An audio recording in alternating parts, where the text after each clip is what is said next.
to go on the record here if we can get this official and get going. So I'm going to hand it over to Eva and make sure first of all, look over to your team. You got you're live. Good.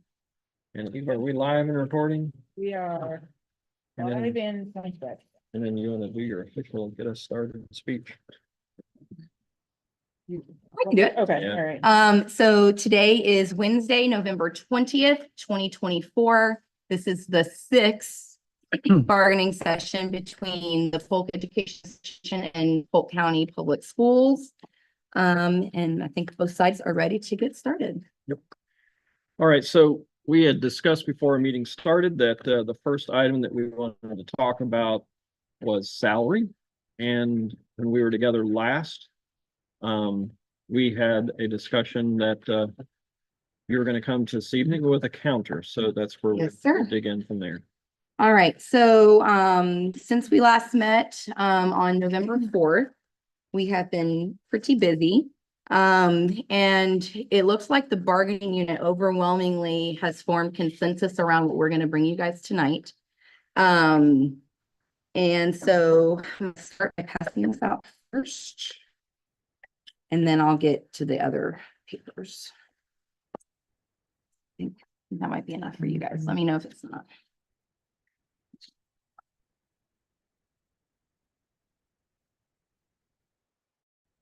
So we reviewed the responses to the employers response to PEA's questions.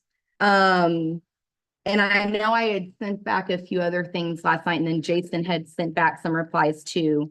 And we appreciate those responses. And so we'll kind of get into that, but I want to go through what you have in front of you before I start handing out the massive tree that we killed today.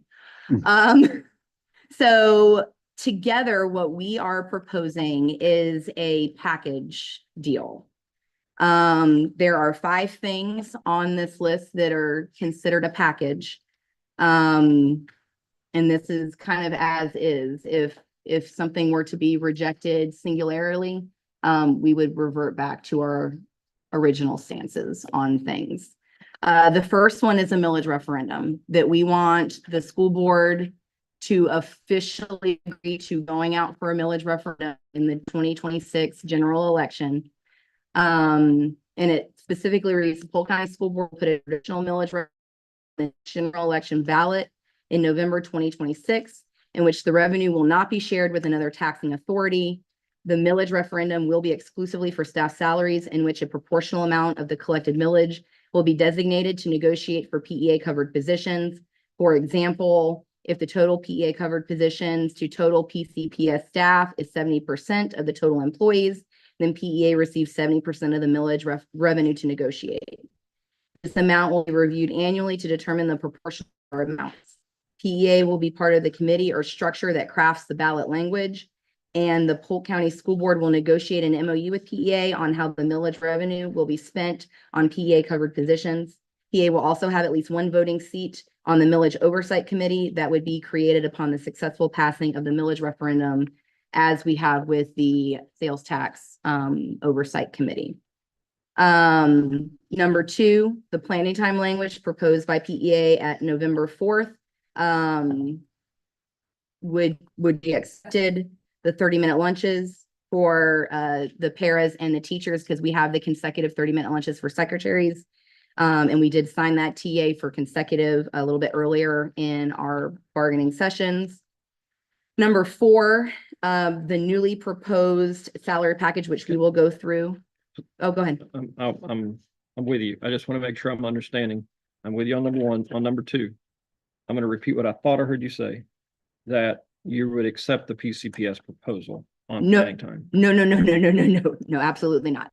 That's what I thought I heard you say. No, Right. that part of our package is the planning time language that we proposed at the November 4th meeting. Okay, sure. Yes. 30-minute lunches, as we just said. Number 4, which I'll go into more detail with the salary proposal. What you are going to see today in number 4 is we looked at our proposals to try to meet in the middle of where we have been at. Right now, we were at 47.7. The district is at a little under 21 million. And our new package for salaries would come down to 35.7 with benefits. And then we added in, there was still out the hanging chad of the district proposed unpaid leaves. We have a counter to that. And that is part of the package as well. Steps, and you may explain this, Stephanie, when you get there, but that, I just make sure I Mhm. understood. For number 4, that the TSIA is not in that amount. No, the TSIA would be included in It's that. included, okay. Yes, sir. That's the total package. And so the just under 7 million of the TSIA would be part of that package. Yes. Let me sign real quick so I don't forget. And so we have quite a few trees to pass out to you guys. Stephanie, Yes, if I may, please. did you not say, again, I'm wanting to understand your proposed, it's interesting you propose this as a package with 5 parts. Mhm. So if any singular part we reject, then the whole thing comes off the table. Yes, sir. Because we may be done before we're started. Okay. If we wanted to just pause for a moment. Well, I want you to have all of our documents that Okay. support it. All right. You already have the planning document from last time, and the 30-minute lunches, that language has not changed since June for the, because you guys haven't countered anything, so that's still. So here, this is the teacher. So the teacher and the para and the ESP, and I might have given you too many. If you guys have 2 more, just send them back our way. The way in which everything is still working is the same. Our salary proposal includes full decompression of the teacher salary schedule. In addition, it adds 2.5% into each level except for the 47.5. It has been very clear from our bargaining unit that until the compression is dealt with, that they don't want to see an increase to the base salary. We want to work the compression out first and what that looks like, and then we can start doing more either percentages across the board once the compression's worked out. So what you see in front of you for the teacher is full decompression of the teacher schedule. And each level, except for the base AAD, has 2.5% added into it.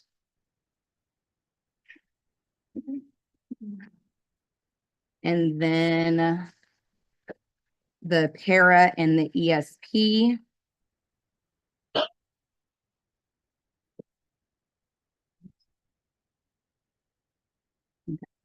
The para and the ESP, with how their schedules are set up, with only 13 levels in there, it's a little bit easier to move a level or 2 and see the same percentages that the teachers would see with the 2.5% added in. And so what we are proposing is to keep the para and secretary pay grades, the dollar amounts as they are, but breaking them down to where you have people with 1 year of experience as of July 1 would move 1 level.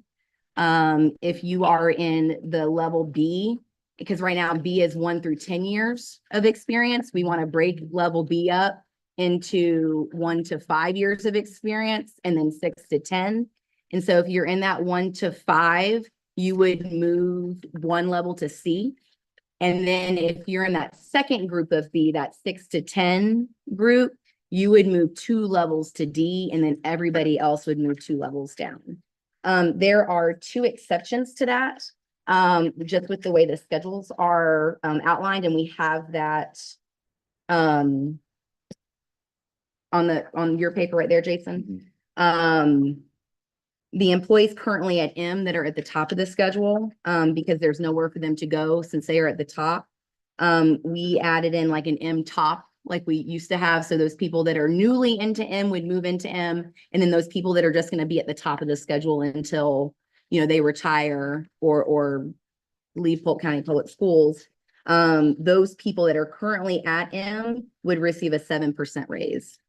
The exception to this is in the PA8 with the network managers, because when we did their schedule, they already have 3% increments built into their level move. For them to get an equitable percentage based on what their counterparts in their other pay grades are going to get, they would move one level, and that would still be an equivalent percent move to all of the other paras and secretaries in the support staff contracts. And then I have what these look like. I will send this to you electronically as well. This is the ESP.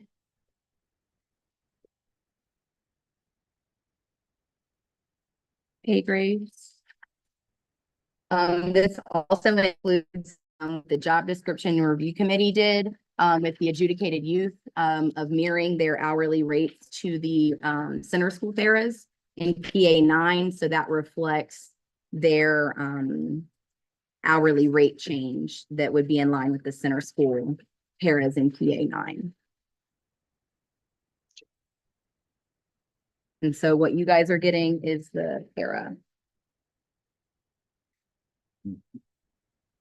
And then the last piece, number 5, just so you have everything, are the unpaid leaves. Stephanie, we have a whole set from Jan too. You guys have what I passed. Our extras are. So I think, yeah, there you go. You're welcome.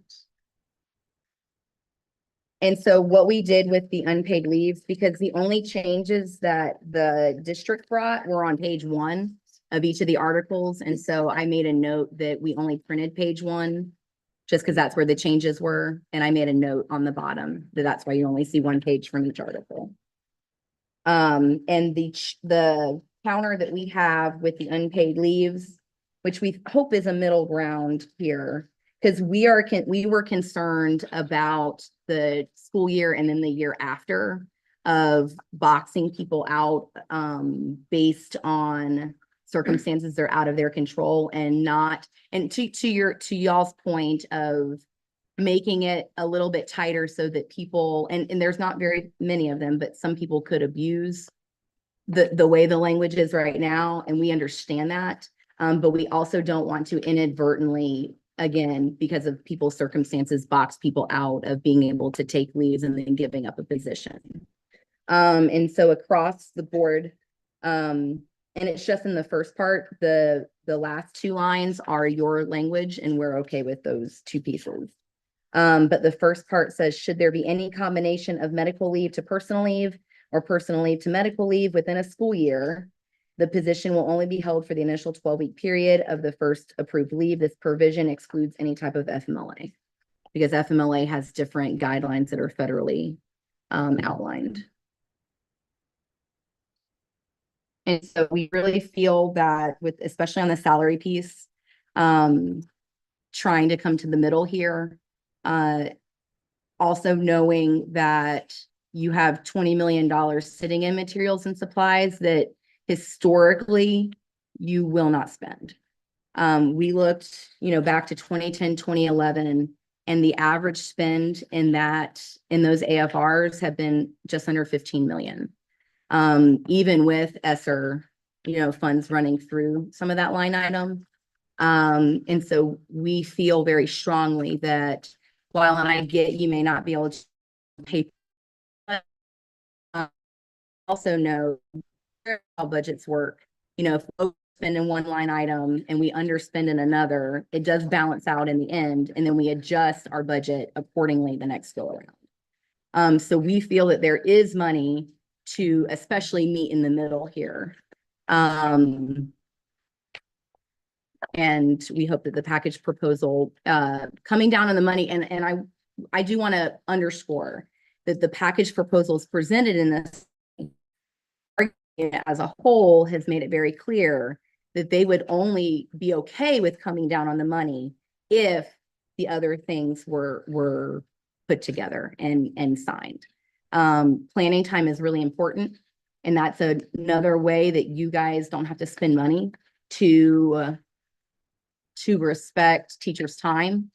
The 30-minute lunches also respects staff time, and those are things that don't cost you any money. And our folks would be okay with coming down on the money if this were all together. And I want to clarify, you say coming down on the money, but that only brings you to 35,770,000. So we're that's- coming down from 47.7, so we came down $12 Still- million. We're still 15, $16 million apart from where we started and proposed. Okay. And so we feel that that is a middle ground between 21 and 47. Well, to your part and parcel discussion of the package, before we go any further, I guess, and otherwise.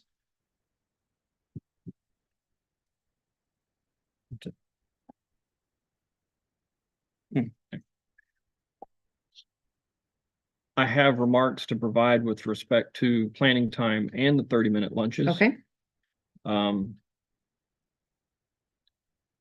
You proposed new language on number 5 with respect to the unpaid leave, and you've provided information on the salary package. The referendum is new language as well.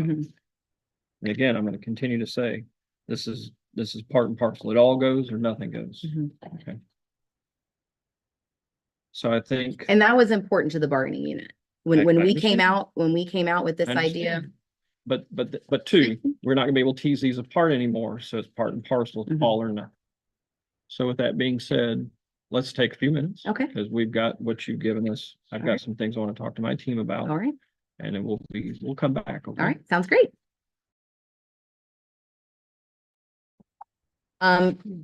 Just kind of keep us updated on the time. Perfect.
Are we good? Yep. Yeah. All right, coming back from caucus, time is 5:25. We took a moment and looked at the package proposal. There are pieces in here that um, remain needing discussion Mhm. and evaluation, after we're done here tonight. I do want to take some time this evening with respect to the remark you made earlier about the transfer of funds from supplies and materials. Because I think it would be helpful for us to maybe unpack that a little bit. Mr. Okay. Pitts can walk us through Okay. maybe a discussion of that. Okay. And then I would kind of not preempt, but force kind of talk about those transfers and those questions that are hanging out there. We would be at a place tonight where we'd be ready to close our meeting and review what Okay. you have presented. All right. Okay. I will try to speak as loud as I can because I tend to get real quiet so everyone in the room can hear me.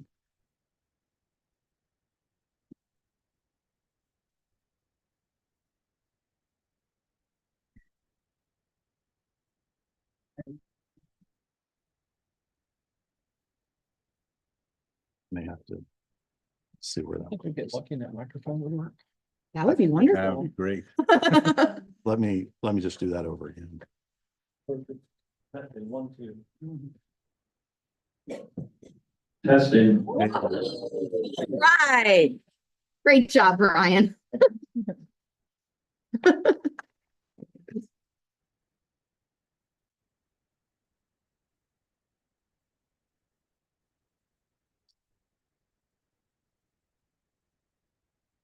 I turned it on. It worked. Yeah, we're good. And he's working on getting his screen shared across the screen. I thought all I had to do, I already had these typed in. Let's see, share screen. Okay, all right, it should be cool on all of them. Let's see. Well, let me. I think when I close my monitor, it disconnected. It backed out the other ones. That screen. There we go. Mhm.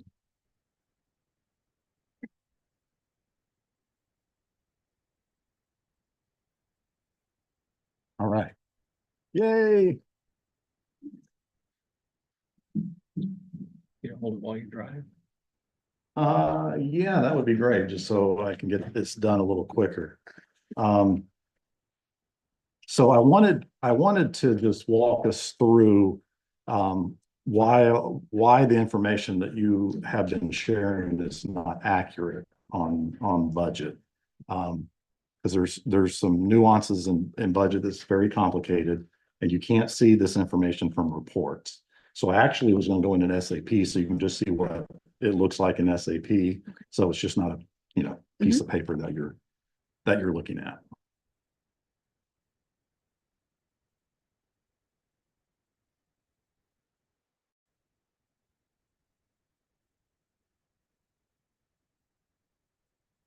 I know that screen's a little light. It's kind of hard to see. But I'm going to go into our budgeting system. Yeah, would somebody see if we maybe, can yes. control some light volume in here? Usually you can just lean up against the wall and it works. Right.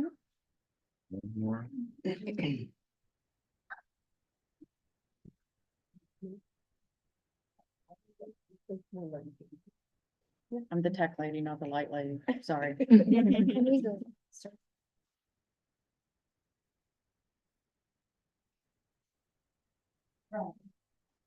Okay, that's good over there.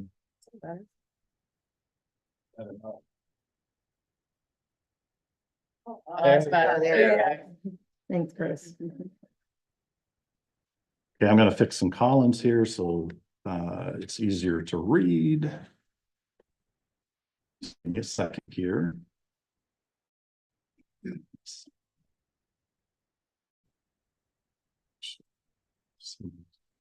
Separate.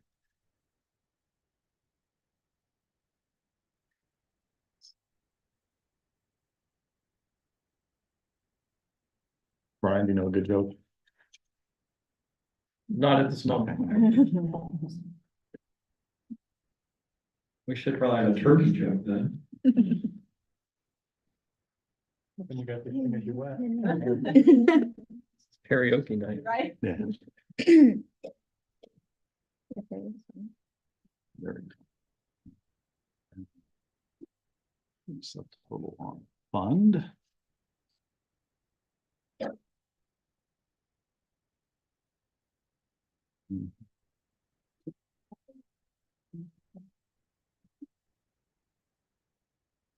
Okay, so this is for last year's, the end of year of last year, the 23-24 fiscal year, school year. Stephanie, the information that you had sent out, I don't know if you have that up. The materials and supplies, yeah, I have a copy of it. All right.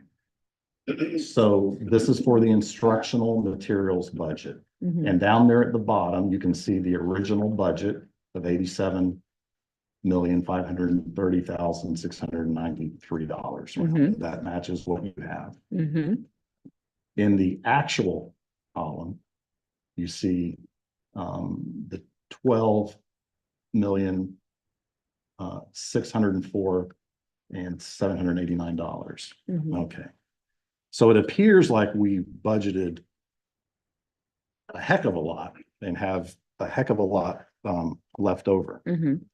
But there's a few things that you cannot see in the report that you're looking at. Mhm. Okay. So the first thing that I want to point out is Family Empowerment Scholarship.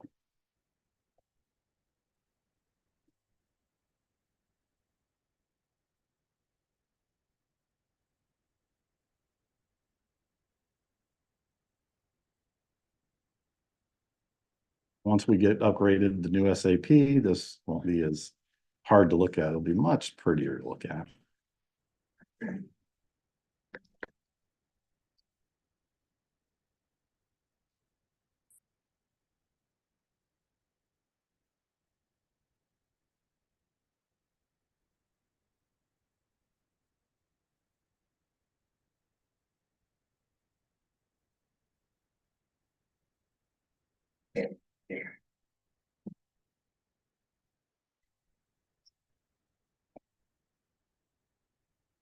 Playing around with that earlier and decided that it might be harder.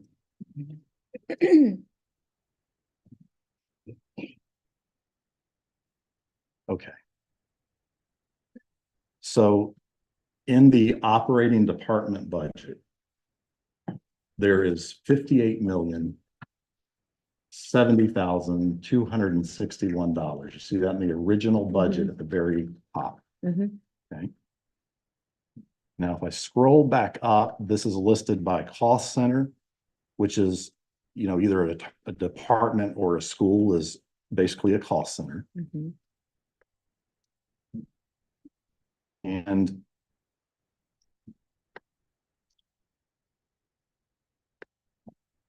Are you looking for family empowerment? yeah, It was the. did you see it? A little bit up. It's a 3. It starts with 3. There it is. There we go. So $57,541,704. You see that original budget there. You see no actuals in there, but a balance of $57,550,981. So Mhm. the revenue side, there's the exact amount. So it's a wash. So although it looks like we have budgeted an extra 58 million, just if you were looking just at that one particular line, it's not true because there's an offsetting amount. So that brings it down to 29. If you take the difference of that Family Empowerment Act, it takes it down to $29 million, $29,979,711. Okay. So that's where you know, I was trying to explain, it's Mhm. very hard to do this on paper Yeah, and want to show it to you. okay. And then, so of that 29 million that's left, And that was for the 20, we're still talking 23, yeah, 24. just 23, 24. Okay. Now, of the million that's left, I mean, 29 million that's left, we have still restricted and categorical funds in there. So let me scroll back up to the top and just kind of show you some of those dollar amounts.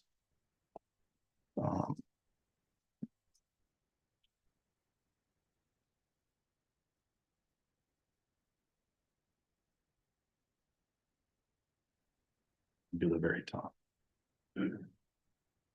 Just so you can just kind of see, you have a good idea of what, okay, operating schools. And so what the schools have left over in their supply budget is $833,466. Then the next fund that you see there's AP or advanced placement. Those are restricted funds. But they total I'm just going to round $2.1 million. Next, we have Florida school recognition, which is about $308,000. Those are restricted funds that can't be touched. Graduation diploma, our account that we budget for that has about $55,000 left in it. That can be spent on something else. The next line that we have, the next fund is career. These are the career academy. These are the industry certifications. There's $4.6 million in there that cannot be spent on anything else. Would you say that was again? Sure.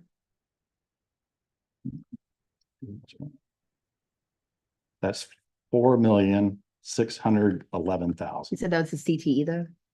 It's Career Academy Industry Certifications, yes. Yeah. The next group is lottery. We have $1.1 million.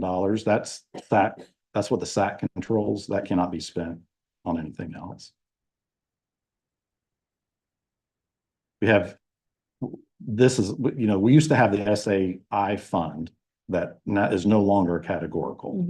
Mhm. So there is $122,000 in there, $122,671.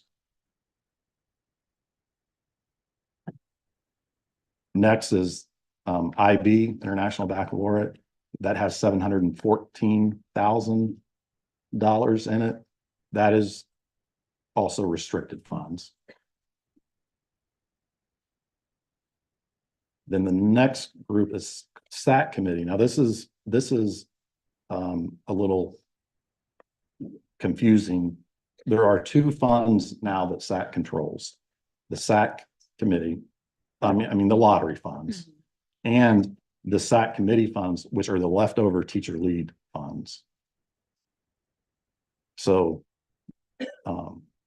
but that's from Can previous. you, I think I know the answer, but I want to ask it anyway. Why would teacher lead money why would there be extra? Because teachers don't spend. It's the role that they don't Right. spend. And, Okay. and we've already given this money to this Okay. SAC committee Okay. to use. So the schools can use those And funds that's for, 1.4 you said? yeah, 1.4 million. The next fund is ACE. Has 1.7 million left in it. That can't be spent on anything else. Now, instructional materials, we break the instructional materials up into whether it's science, media, that sort of thing. So I'll just go ahead and where do we have that? The instructional materials on CNO under. Oh, okay. So at the end of last year, if you total those funds up, it's $6.2 million. You're not going to see it up here because there's several of these funds and I just total them together. Rebecca, I don't skip anything. Nothing left in storm repair. That's actually a negative. Salaries, there's zero, and that's $57. Reading allocation, that's got 3.6 million in it. That is restricted.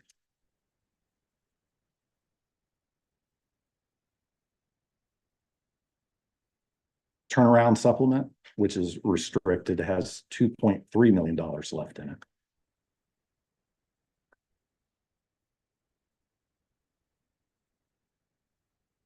Can you explain to the group what can be used for the turnaround supplements? And there's, because I know it's restricted, but like what do those dollars, how do they get expended? The turnaround supplement dollars, those are for schools that are in a turnaround status. And so the funds that we get for that can be spent on salaries and supplies, but that's the supply portion of that. Mhm. Yeah, yes, thank you, Heather. It matches the plan that has been submitted to the state on how we are trying to get out of the turnaround status. But salaries for staff at those schools could be run through these types of turnaround dollars? Just like kind of how you were explaining. We do have salaries attached Okay. to them, but the plan that was submitted to the state has that. So I don't know exactly how Okay. that plan, I'm not as familiar with when the state looks at that plan, what they're looking at necessarily, so. Okay. The summer school, had $3,000 left in it. That can be used somewhere else. Teacher lead, that can be used somewhere else. So we had not given that to the SAC committee, but that's $69,000 from last year. Let's see, donations of $38,000. That is specifically, for the most part, I say specifically, most of that is Disney dollars that are given that we spend on students. Let's see, we did budget $100,000 for stolen equipment. And we did have $100,000. We did not have any stolen equipment or repaired equipment that we had to use. So there's $100,000 there that we did have left over. New school startup, we did have $23,000 that could be spent there. This workforce target, CTE, does have 696,000 left in it.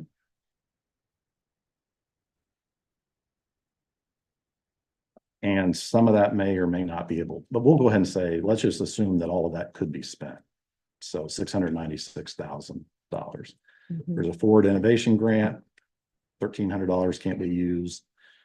Pre-K, there's several pre-K funds here.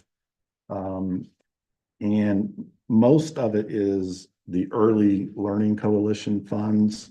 And it's for, the voluntary pre-K that cannot be used. And the part of that cannot be used is $1.1 million.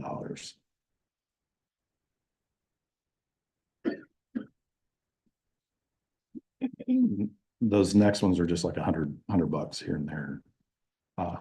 There is $4,600 left in a Swift Mud nature that cannot be used. And then there's this early learning coalition dollars, another one at the very bottom that cannot be used. So that goes over what we had left of the $29.9 million of what we budgeted.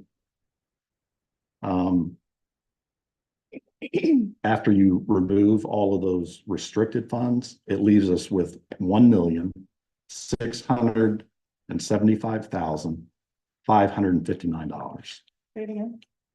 $1,675,559 is what was left out of that whole, when you saw the 70-something million dollars, And that's 6%, exactly 6%. So we budgeted within 6%. So the information that you put out is very misleading. Well, but also when you have public documents that we get and we request, we don't have access to that. No, I know, but that's why I say, please come in and let us go over that with you. Every year, I give you that offer. Well- Before you put out information like this. And what worries me when this information gets put out like this, it appears that the district has all this extra money. Okay, and then when if, we go out for a millage referendum, then it looks like the district is not wisely spending its money and is not spending the money on employees. That's why I always ask, please just come in and sit with us. So Well, but I still have a lot of questions though too, like looking through the way this is divvied up, it still does not make sense to me, and I'm probably speaking for the majority of the people in here. It does not make sense that when we look at what you budget and what you spend, why wouldn't any of that be accounted when you report your AFR and then it looks like you only have the 1.6 million left? because that's how the state wants us to report the information. We follow exactly how the state wants us to report the information. The revenue is rolled, anything, so family empowerment scholarship is, those dollars are represented in the calculations. And it rolls up into one revenue line on the AFR. So you'll see all that as one piece. It's not broken out. And even the categories, like for supplies, it's budgeted in a much more finite detail than that's a summary report. And like Jason said, that's how we have to report it. So can you explain a little bit more about the family empowerment? This is our third year with that ridiculousness from the legislature, that public dollars get to go to private entities. I know that's not y'all. I'm speaking in general right now. Can you explain how that works over the last 3 years and what we've had to upfront maybe pay, but maybe what we've actually paid out of family empowerment? We don't pay it. We do not receive we don't pay it. We don't receive the revenue, nor do we have the expense. The first year that it came out, it was similar to the McKay scholarship. And when we got McKay dollars, we would actually receive the funds and we had to budget an offset. Mm-hmm. And that's why we started that practice. So the first year of family empowerment was similar. Now we don't even receive those dollars. We don't get the revenue, we don't have the expense, but in order for us to maintain visibility in the GL for them, that's why we budget the offset, which is a wash. So why does it show up why does that 57 million show up in the report that you have to give if we really don't ever deal with that money?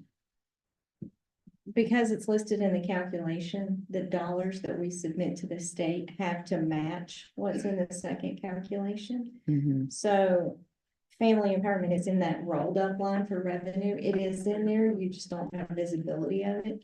And then it's in the supply line. That's what Jason just showed you with the difference. Another example of that would be charter school money. It flows through our budget. Mm-hmm. So when you look at, if you were to go into our budget book, you'll see it shows that we spend about 64% on salaries and benefits. But when you back out the pass-through for charter, and it's just a pass-through, this is a pass-through in a sense too. That puts what we spend on salaries and benefits at about 82%. That's where it's very misleading. We would love to show the budget in a different way that made more sense to folks, but we do what's prescribed by the state. So it's not just, the district office is trying to hide money or, makes it confusing. It's the way that the either accounting rules or way state rules work for how you report your finances.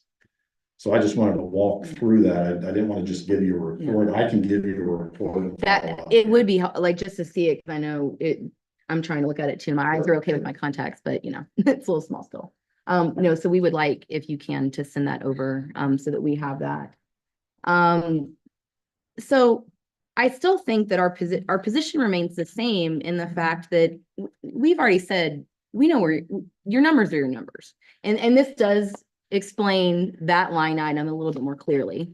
So I know at least, I appreciate that because I can see it a little bit better. But at the end of the day, we are dealing with a staffing crisis. And this board, and you are a mouthpiece for the board. And I need you to also relay to the people that are directing you at the team.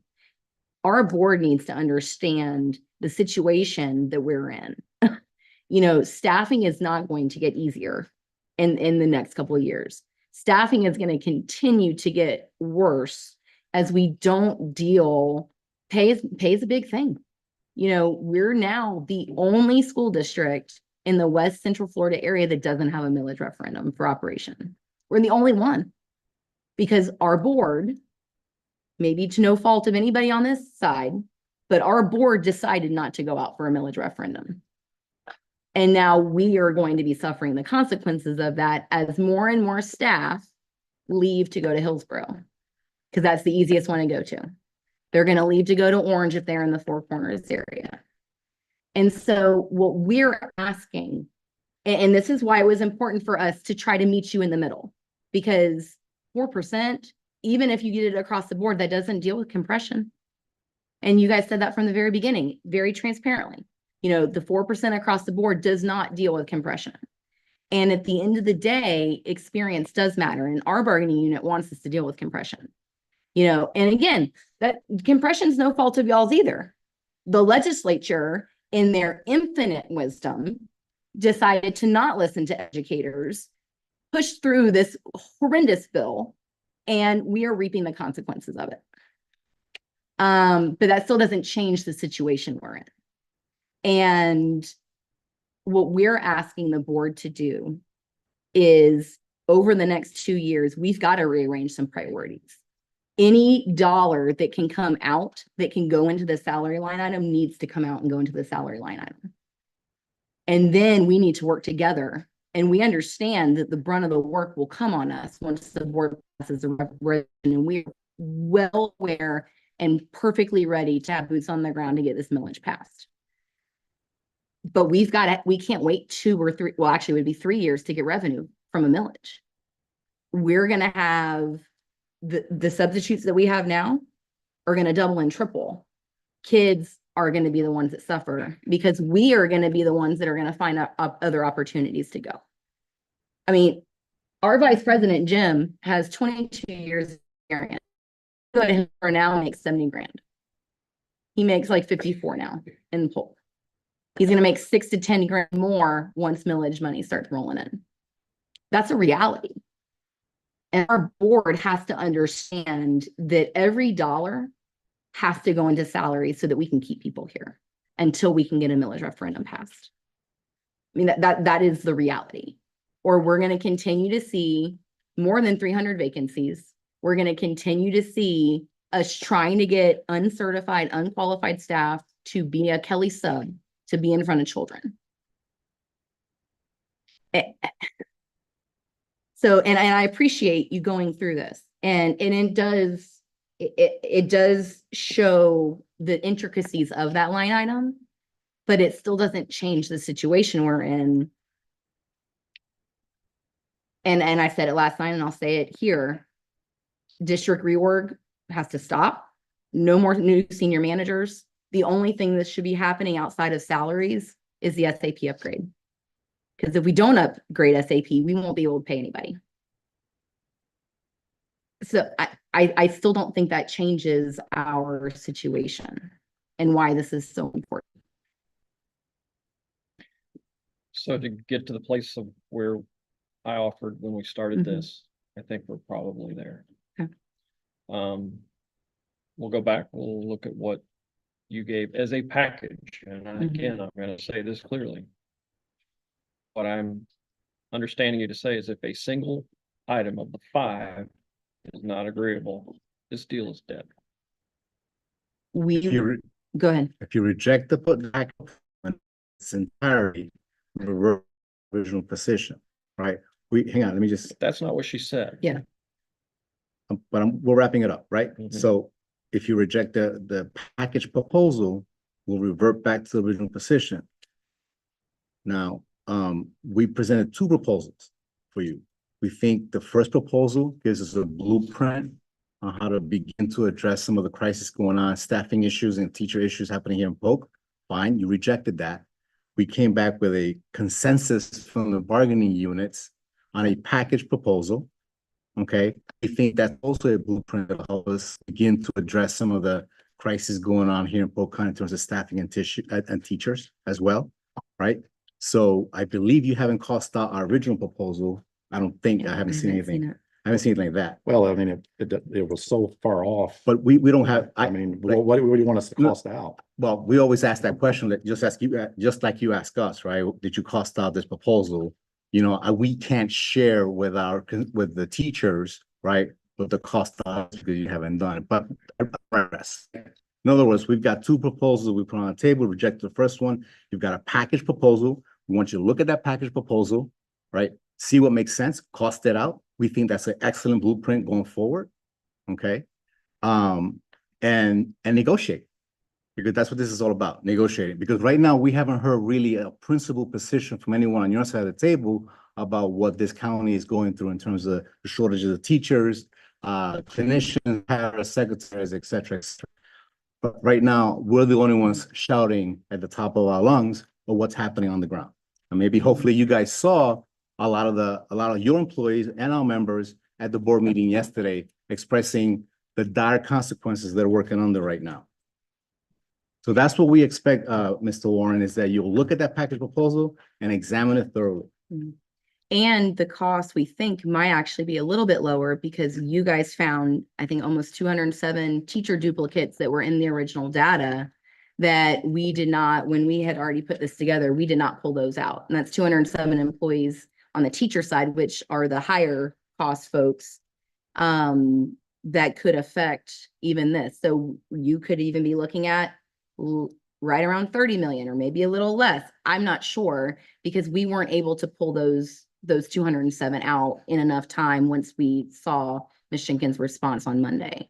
And so, you know, that's why it's important to us that it's costed out too, so that we can see, because when you sent over the 4% cost out and we could see what you did, we were able to then cost out the same way you did so that we could see it. And then that's actually when we saw that we were about 9 million apart in just the raw salaries because of the duplicates.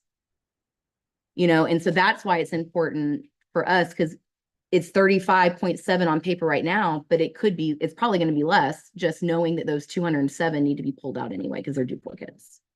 And so that's why it was important for us to have that costed out so that we could make sure we're kind of checking each other's math as we're going through this, to make sure that we both understand how we're mathing.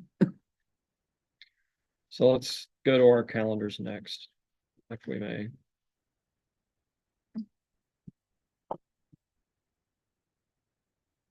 I'm off that day, so. Did you say next Thursday? Next Thursday.